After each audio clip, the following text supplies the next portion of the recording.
제4장.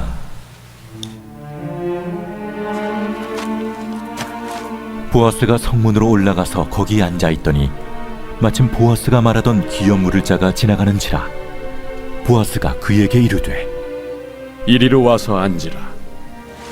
그가 와서 앉음에 보아스가 그 성읍장로 10명을 청하여 이르되 당신들은 여기 앉으라. 그들이 앉음에 보아스가 그 기업 물을 자에게 이르되 모압 지방에서 돌아온 나오미가 우리 형제 엘리멜렉의 소유지를 팔려하므로 내가 여기 앉은 이들과 내 백성의 장로들 앞에서 그것을 사라고 내게 말하여 알게 하려 하였노라. 만일 내가 물으려면 물으려니와 만일 내가 물으지 아니하려거든 내게 고하여 알게 하라. 내 다음은 나요 그 외에는 물을 자가 없느니라. 그가 이르되 내가 물으리라. 하니 보아스가 이르되 내가 나오미의 손에서 그 밭을 사는 날에 곧 죽은 자의 아내 모압 여인 루색에서 사서 그 죽은 자의 기업을 그의 이름으로 세워야 할지니라. 하니 그 기업 물을 자가 이르되 나는 내 기업에 손해가 있을까 하여 나를 위하여 물으지 못하노니 내가 물을 것을 내가 물으라. 나는 물으지 못하겠노라 하는지라. 옛적 이스라엘 중에는 모든 것을 물으거나 교환하는 일을 확정하기 위하여 사람이 그의 신을 벗어 그의 이웃에게 주더니 이것이 이스라엘 중에 증명하는 전례가 된지라. 이에 그 기업 물을 자가 보아스에게 이르되 내가 너를 위하여 사라 하고 그의 신을 벗는지라.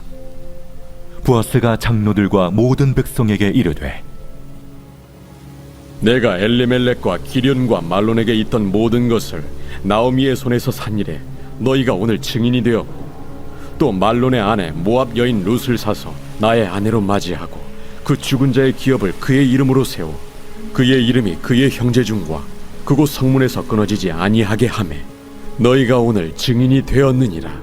하니 성문에 있는 모든 백성과 장로들이 이르되 우리가 증인이 되나니 여호와께서 내 집에 들어가는 여인으로 이스라엘의 집을 세운 라헬과 레아 두 사람과 같게 하시고 내가 에브랏에서 유력하고 베들레헴에서 유명하게 하시기를 원하며 여호와께서 이 젊은 여자로 말미암아 내게 상속자를 주사 내 집이 다말이 유다에게 낳아준 베레스의 집과 같게 하시기를 원하노라. 이에 보아스가 룻을 맞이하여 아내로 삼고 그에게 들어갔더니 여호와께서 그에게 임신하게 하심으로 그가 아들을 낳은지라. 여인들이 나오미에게 이르되 찬송할지로다. 여호와께서 오늘 내게 기업 물을 자가 없게 하지 아니하셨도다. 이 아이의 이름이 이스라엘 중에 유명하게 되기를 원하노라. 이는 내 생명의 회복자이며 내 노년의 봉양자라. 곧 너를 사랑하며 일곱 아들보다 귀한 내 며느리가 낳은 자로다 하니라. 나오미가 아기를 받아 품에 품고 그의 양육자가 되니 그의 이웃 여인들이 그에게 이름을 지어주되 나오미에게 아들이 태어났다 하여 그의 이름을 오벳이라 하였는데 그는 다윗의 아버지인 이새의 아버지였더라. 베레스의 계보는 이러하니라. 베레스는 헤스론을 낳고 헤스론은 람을 낳았고 람은 암미나답을 낳았고 암미나답은 나손을 낳았고 나손은 살몬을 낳았고 살몬은 보아스를 낳았고 보아스는 오벳을 낳았고 오벳은 이새를 낳고 이새는 다윗을 낳았더라.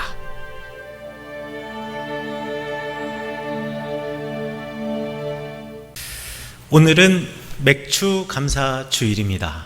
맥주 감사 주일은 구약 성경에서 77절이라고도 부르는 날입니다. 이 날이 가지고 있는 두 가지의 의미가 있습니다. 첫 번째는 출애굽한 이스라엘 백성이 시내산에서 율법 받은 것을 기념하고 감사하는 날이고, 그리고 두 번째 의미는 한 해의 첫 열매를 주님께 드리면서 지금까지 지켜주시고 우리에게 많은 것을 허락해 주신 것, 이것에 대해서 감사하는 절기이자 그런 두 가지의 의미를 갖고 있는 날이 바로 맥추절 또는 칠칠절이라고 부릅니다. 이 칠칠절, 맥주절이 되면 예수님 시대 때 회당에서 예배 드리던 사람들, 그리고 지금 유대인들도 회당에서 기근 때문에 땅과 소유를 팔고 모압으로 갔다가 모든 것을 잃고 돌아온 나오미와 그의 며느리 룻의 이야기인 룻기를 완독합니다. 그리고 그것이 예배의 전부입니다. 마음 같아서는 저도 그렇게 하고 싶지만 우리 개신교의 예배는 유대교의 예배가 아니니까요. 룻기의 시대적 배경은 사사의 시대입니다. 이 사사 시대는 말이죠, 출애굽 이후에 광야를 떠돌던 이들이 이제 출애굽한 다음에 광야에서 태어난 2세들과 그리고 여호수아, 갈렙과 함께 가나안 땅에 들어와서 정복 전쟁을 하던 시기입니다. 우리 여호수아가 살아있을 당시는 아직까지 그 시기를 그냥 가나안 정복 전쟁 시기다라고 말하고 있고, 그 가나안 정복 전쟁 시기 중에 특별히 여호수아가 죽은 이후 그리고 사울이 왕이 되기 이전까지의 약 100년간의 시대를 우리 사사의 시대라고 이야기를 하고 있어요. 그런데 이 사사들의 시대는 말이죠, 그야말로 무법천지의 시대였습니다.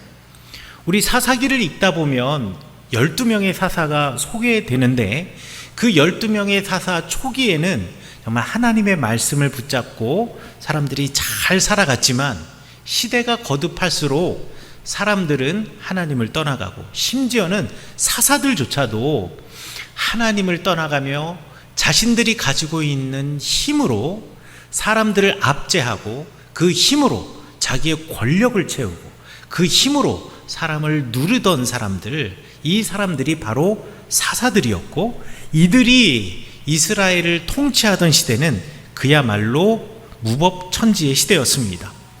이스라엘의 12지파의 리더들인 사사도 힘쓰는 용사로 자기의 힘을 과시하기에 바빴고, 스스로 하나님의 자리에 오르려고 했습니다. 힘을 가진 용사이나 그 힘을 가지고 우리 내적인 어려움을 가지고 있는 많은 이스라엘 백성들을 도와야 할 텐데, 그들을 못 본 척하고 더 많은 권력을 내가 갖기 위해서, 차지하기 위해서 형제들끼리 오히려 다투던 시대. 그래서 이 가나안 정복 전쟁의 시대 때 가나안 사람들과 블레셋 사람들과 싸워야 하는데, 형제들끼리 서로, 지파끼리 서로 싸우는 그 단초를 누가 제공했냐? 바로 이 사사들이 제공했다라는 거지요. 그야말로 사사들의 시대는 무법천지의 시대였다라고 말할 수 있습니다. 사사기를 기록한, 성경을 기록한 사람도 얼마나 이러한 사사의 시대가 답답했던지, 사사기의 맨 끝에, 대부분의 성경의 맨 끝에는 희망적인 메시지, 그리고 그 다음으로 넘어가는 어떤 실마리를 주는 메시지들을 주는데, 이 사사기는 말이죠, 맨 끝에 어떻게 끝나냐면, 그때 이스라엘의 왕이 없었으므로 사람들은 자신들의 소견에 따라 행하였더라 라고 하면서 성경을 끝내버립니다. 아니 뭐 성경이 이렇게 끝나요? 하나의 책이 좀 희망적인 메시지, 그런데 불구하고 거기에 멋진 사사가 나타나서, 하나님 아는 사사가 나타나서 이들에게 주님의 마음을 알려주었다, 뭐 이렇게 끝나면 좋을 것 같은데, 사사기의 이야기의 끝은 이렇게 허무하고 또 너무나 희망이 없습니다. 왜냐하면 이 사사들의 시대가 이렇게 희망이 끝나버린 시대와 같았기 때문이지요. 이 시대에 룻이라고 하는 여성이 살고 있었음을 이야기하면서 그 다음 룻기가 시작이 되는 겁니다. 특별히 이 룻기는 형제끼리 서로 살리고 보호하는 고엘이라고 하는 제도가 무너진 이 사사의 시대를 고발하고 있습니다. 이 고엘이라고 하는 히브리어를 우리말 성경에서는 기업 물을 자라고 번역을 해 놓았습니다. 그러니까 고엘이라는 제도는 무엇이냐면요, 친족의 어려움을 지나치지 않고 그들을 적극적으로 도와주는 제도를 고엘 제도라고 하고, 그 고엘 제도에서 중요한 역할을 하는 가장 가까운 친족을 부르는 그 말이 바로 고엘, 친족 물을 자다라는 뜻입니다. 성경에 보면 레위기, 민수기, 신명기에 이 고엘의 의무가 나와 있는데요. 그 고엘의 의무를 간략하게 정리해 보자면 친족이 억울한 일을 당했을 때 발벗고 나서서 도와주어야 한다라는 것, 그리고 그를 보호해 주어야 한다라는 것을 말하고 있습니다. 예를 들자면 창세기 14장에 보면 아브라함의 조카 롯이 아닙니다. 롯이 전쟁에 휘말려서 롯과 그의 가족들과 그의 재산을 모두 잃어버립니다. 그리고 전쟁의 포로로 저 북쪽 땅을 향해서 끌려갑니다. 그때 아브라함이 자기 집안에 있었던 젊은 용사들을 보내서 316명의 용사들을 보내서 이 사람들, 그러니까 롯과 그의 가족과 그리고 그의 재산을 전부 다 다시 찾아옵니다. 아브라함이 왜 그런 어려움을 굳이 감내해야 했을까요? 왜 나도 피해 볼 수 있는 그런 일을 해야만 했을까요? 아브라함이 롯의 기업 물을 자 고엘이기 때문에 그랬습니다. 또 고엘은요, 경제적인 어려움 때문에 우리 땅을 팔거나 이렇게 그 자기의 땅을 잃어버린 우리 친족을 도와주어야 할 의무가 있었습니다.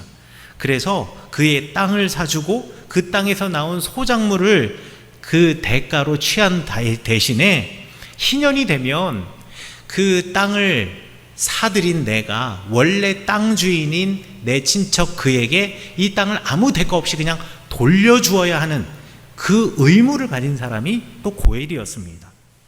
또 친족이 돈이 없어서 종으로 팔려갔을 때 값을 물어주고 그 친족을 자유하게 해주는 것도 고엘이 지켜야 할 의무였고요. 혹시 아버지나 어머니를 잃은, 부모를 잃은 친족의 자녀가 있다면 그 자녀를 돌봐주는 것, 성인이 될 때까지 그 자녀를 경제적으로나 또 여러 가지로 도와주는 역할이 바로 고엘의 역할이었습니다. 그리고 우리 룻기의 배경이 되는 것처럼 자녀가 없는 가문이 있을 경우에는 그 가문의 대를 잇게 해주는 것도 고엘이 해야 하는 임무였습니다. 의무였죠. 가장 가까운 친척이 제일 먼저 도와주는 것입니다. 그런데 예나 지금이나 땅을 파는 것은 사실 한 사람이 겪어야 되는 가장 최후가 바로 땅을 파는 것 아니겠습니까?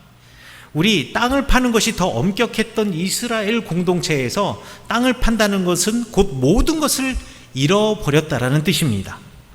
그런데 오늘 룻기의 그 가정이 바로 땅을 팔고 이사를 갔던 가정입니다. 베들레헴에 엘리멜렉이라는 사람이 살고 있었고 그의 아내 나오미가 있었습니다. 그의 아들 둘, 말론과 기럐이라는 아들들이 있었는데 이 네 가족이 기근이 들어서, 흉년이 들어서 더 이상 어떻게 먹고 살 방법이 없는 겁니다. 그래서 자기 땅을 다 팔고 그리고 모압이라고 하는 옆의 땅으로 이사를 가게 됩니다. 옆 나라로 이사를 가요. 그런데 그곳에서의 삶도 그리 녹록하지는 않았습니다. 게다가 그 땅에서는요, 가장인 엘리멜렉도 죽고 그리고 두 아들인 말론과 기럐도 죽게 되었습니다.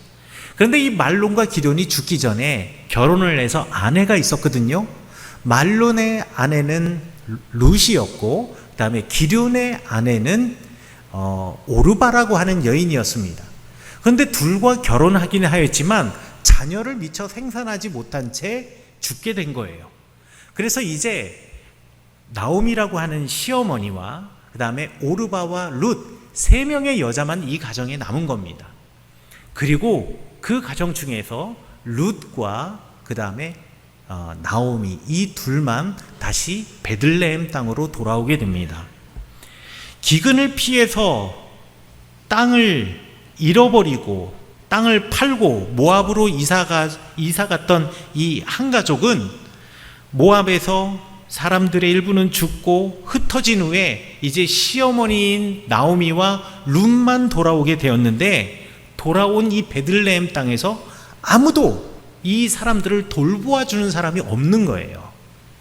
분명히 이스라엘의 제도 그리고 이스라엘의 율법, 하나님이 주신 말씀에 의하면 기업 물을 자 고엘이 이 시어머니인 나오미와 그의 며느리인 룻을 돌봐주어야만 했지만 가장 가까운 친족이 있었음에도 불구하고 고엘로서, 그러니까 기업 물을 자로서의 의무를 포기하고 지금 이 나오미와 룻은 방치가 되어버린 겁니다. 그럼 이 기업 물을 자 고엘은 왜 이 나오미와 룻을 돕는 일을 포기하고 고엘로서의 의무를 포기했을까요?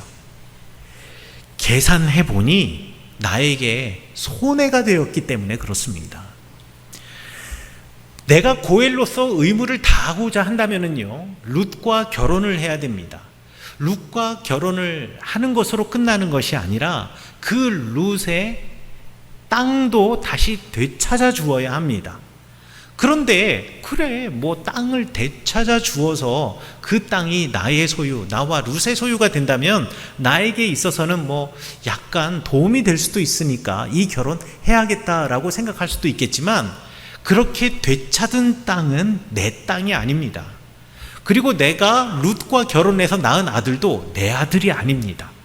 룻의 가문의 대를 잇기 위하여서 비록 나와 룻이 결혼해서 아들을 낳긴 하였지만 그 아들은 룻과 그의 죽은 남편인 상징적으로 말론의 아들이 되는 거고, 그 아들은 나의 가문을 이어가는 것이 아니라 그 나오미와 룻의 가문을 이어가는 가장이 되는 겁니다. 그러니 내가 다시 사들인 그 땅도요, 결국 이 룻과의 결혼을 통해서 태어날 아들에게 주어지는 거고, 또 그 아들이 태어났을 때 그 아들이 성년이 되어서 독립할 수 있는 나이까지 나는 그 아들을 갖다가 경제적으로 부양할 의무를 갖게 되는 겁니다. 그러니 이 계산 빠른 사람은요, 열심히 계산해 보니 이게 나한테 도움이 되는 게, 경제적으로 도움이 되는 게 아무것도 없는 겁니다. 오히려 내게 민폐가 되는 사람들인 거죠. 그래서 나는 고엘 안 하겠습니다. 나는 고엘로서의 내 권리와 의무를 포기하겠습니다 라고 사람들 앞에서 선언합니다. 우리 성경 말씀에 보면 이 사람이 자기의 신을 벗어주었다라고 하는데요, 뭐 신을 벗어주었다라는 게 중요한 게 아니라 그 신을 벗어주는 것을 어디서 벗어주냐면, 동네 사람들이 다 모였을 때 그 사람 앞에서 내가 내 신을 벗어주면서 내가 고엘로서 성경에 나와 있는 나의 의무를 나 더 이상 지키지 않겠습니다, 포기하는 행동이니 이게 어찌 보면 대단히 부끄러운 일일 수 있거든요. 그런데 이 부끄러운 일조차도 내가 기꺼이 할 수 있었던 것은 무엇이냐? 이 사람의 삶에 있어서 중요한 것은 내가 하나님의 말씀을 지키느냐, 그 의무를 다하느냐, 이게 문제가 아니라 이것으로 내가 경제적인 이득을 얻느냐, 이것으로 내가 좀 더 사회에서 높은 자리에 올라가느냐가 이 사람의 인생의 기준이었기 때문에 공동체 앞에서 나의 권리를 포기하고 공동체 앞에서 내가 하나님의 말씀을 포기한다라는 것조차도 부끄럽지 않게 할 수 있었던 것입니다. 성경은 이 사람을 무가치한 사람, 이름을 알 필요도 없는 사람이라고 해서 4장 1절에 보면 이 사람을 소개하면서, 이렇게 자신의 의무를 포기한 사람을 소개하면서 뭐라고 이야기하냐면 아무개라고 이야기를 합니다.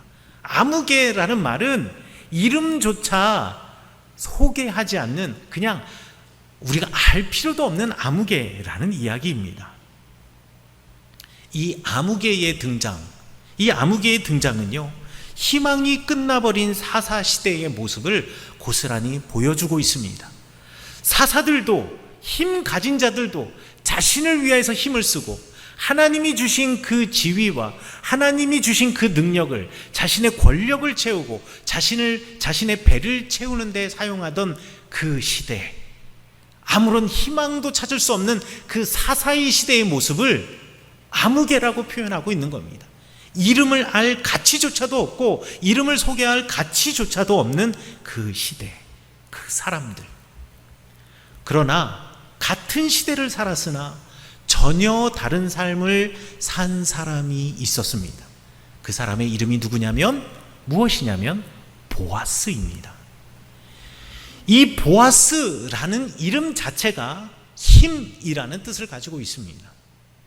그러니까 이 보아스도 힘을 쓰는 용사이지만 모든 힘을 쓰는 용사들이 스스로 높은 자리에 올라가고 스스로 하나님의 자리에 올라가려고 하는 그 시대에 보아스는 힘이 아니라 마음을 쓰는 용사였다라는 겁니다. 연약한 룻을 돌보기 위해서 자신을 희생하는데 힘을 쓰던 용사였다라는 얘기입니다. 인생의 막다른 길에 선 룻을 보면서 그리고 나오미의 가정을 보면서 그들을 돌보고 그들을 높이는데 자신의 힘을 쓴 사람이었다라는 겁니다. 그가 가진 힘으로 사람을 압제하는 데 쓰는 것이 아니라 사랑할 수 있는, 사랑을 나누어 주는데 자신의 힘을 쓰는 용사가 바로 보아스였다라는 겁니다. 이 사람이야말로 정말 예수님 같은 사람 아닙니까? 예수님이 바로 이런 사람 아니었습니까? 성경은 비록 힘을 가지고 있으나 친족과 이웃을 돕지 않고 자신의 배만 불리는 사람, 이 사람을 아무개라고 불렀습니다. 그러나 힘을 가지고 마음을 쓰고 자신을 희생하며 자신의 힘으로 어려운 친족과 이웃을 돌봐주고 그들을 높여주는 사람, 이 사랑이 넘치는 사람에게는 보아스라는 이름을 밝혀주고 있습니다. 그렇다면 여러분은 주님 앞에서, 주님의 법정 앞에서 아무개가 되고 싶으십니까? 아니면 보아스가 되고 싶으십니까? 저는 우리 사랑하는 우리 성은교회 성도들이 주님 앞에 섰을 때 아무개가 아니라 보아스라는 이름으로 불려지시기를 간절히 축원합니다. 보아스가 되었을 때 주님 우리의 이름 불러주시고, 보아스가 되었을 때, 그리고 우리가 우리의 힘을 온전히 주님의 말씀대로 사용하였을 때 주님께서는 우리를 통해서 큰 일을 행하십니다. 보아스와 룻 사이에 우리 주님께서는 아들을 태어나게 하셨는데요, 그 아들의 이름이 무엇이냐면 성경 말씀 오늘 6기 4장에는 오벳이라고 소개하고 있습니다. 이 오벳이라고 하는 이름은 그 뜻이 종이라는 뜻입니다. 종이요. 누군가를 섬기는 종. 그러니 하나님께서는 이 아들의 이름을 통해서 말씀하시는 것은 사사의 시대에 누구든지 다 자신의 힘을 가지고 올라가서 더 높은 곳으로 올라가서 스스로 왕이 되려고 하고 하나님의 자리에까지 올라가려고 하는 그들에게 우리가 가진 힘으로 세상을 섬기고 친족을 섬기며 이웃을 섬기고 나라를 섬기는 종의 자리로 내려가서 우리의 힘을 사용해야 함을 우리 성경 말씀은 가르쳐주고 있는 것입니다. 이렇게 우리의 힘으로 권력의 자리에서 압제하거나 소유하거나 내가 누구를 권력을 가지고 힘을 가지고 누르려는 자가 아니라 오벳이 되고 종이 되었을 때 이 오벳은 이새의 아버지가 되었으며 동시에 다윗의 할아버지가 되었고, 그리고 그 가문에 예수님이 태어나시는 놀라운 역사를 행하실 것이다 라는 것을 우리 하나님께서는 이 룻기의 말씀을 통해서 우리에게 전해주시는 것입니다. 사랑하는 성은교회 성도 여러분, 저는 여러분과 여러분의 가정이 아무개 또는 아무개의 가정이 아니라 바로 여러분이 보아스가 되고 여러분의 가정이 보아스의 가정이 되기를 간절히 축원합니다. 하나님의 종으로 이 땅을 살아가면서 청지기로서의 삶을 이 땅에서 살아내면서 하나님이 우리에게 허락하신 이웃을 돌보고 세상을 보면서 우리에게 주신 하나님의 힘으로 우리의 마음을 쓰고 그들을 돌보고 높여주는 사랑 넘치는 사람이 바로 여러분들이 되시기를 간절히 축원합니다. 그래서 여러분을 통해서 다윗과 같은 위대한 왕, 위대한 리더가 여러분의 가정에서 세워지고 여러분의 가문에 예수님처럼 사랑의 화신, 사랑으로 뭉쳐진 사람들이 배출이 되어 여러분의 가문의 자녀들이, 여러분의 가문의 자손들이 사람을 살리고 세상을 살리는 믿음의 명문가를 이루어내시기를 간절히 축원합니다. 이 맥추절, 우리가 이웃을 돕고 우리가 하나님이 주신 말씀을, 그 율법을 기억하며 여러분 사람을 살리고 세상을 살리는 여러분이 되시고 그런 믿음의 명문가를 세우는 여러분 되셔서 주님께 영광 돌리시는 보아스가 바로 여러분 되시기를 간절히 축원합니다.